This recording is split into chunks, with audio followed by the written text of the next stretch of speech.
All right, we're going to finish our first half with a composer who's actually still alive, which is always fun because you can try to communicate with living composers that you can't usually do with the dead ones. This became very important for me because there's a moment in this piece that was driving me crazy because it was a tune that I recognized, but I couldn't figure out what it was. And it sort of shows up out of nowhere in the second movement. It goes like this.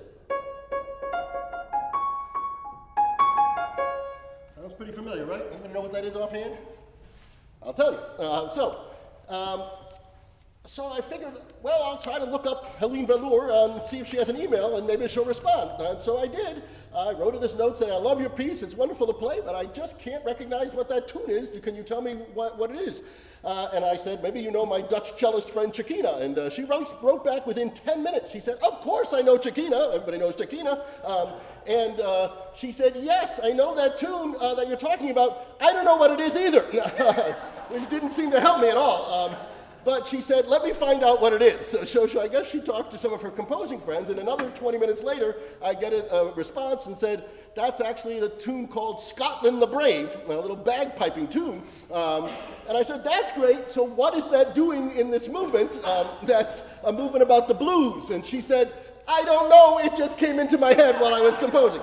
So you get the sense sometimes composers don't always have a reason for everything, but in her case, I think she was trying to write a piece that took from a lot of different genres, a lot of fusion of world music. You'll hear the first movement is a tango, really. The second movement is this beautiful evocation of the American blues with this little moment of the Scottish tune, and the third movement has a Brazilian feel to it. She's also written pieces with South African melodies and Chinese melodies, so she sees herself as sort of somebody to put together all of these kind of ideas into what we call classical music and write it so that we can perform it. She did not start out as a composer, as many of these women didn't. She was a great pianist and went to the Hilversum Conservatory, got her degree as a pianist, and then she started teaching piano.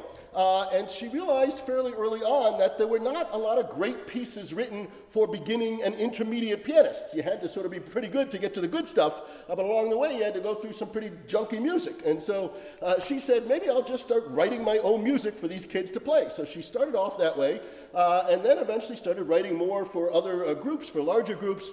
And this piece that she wrote she published it in 2001. This was the first work that she actually published, and it is a great, great work. And at the time, the Dutch prince was marrying a bride from Argentina. And so the tango movement was written with that in mind, and it was first performed on Dutch radio to celebrate that occasion. She has two twin daughters like myself, Gaia and Rosa. And there's a wonderful quote she has about the act of composing, how so much of it is now a part of her life. She writes a lot of great chamber music for younger people as well to try to inspire them with pieces that aren't crazy hard, but a chance to work together. And she said the following: for me, composing is like meditation. When I compose, I forget everything around me. I am in flow. For me, it is one of the greatest things you could do. I am so grateful to have the chance to do this for a living. We're certainly grateful that she wrote this really wonderful piece. So enjoy Heleen Verleur's Tango Trio.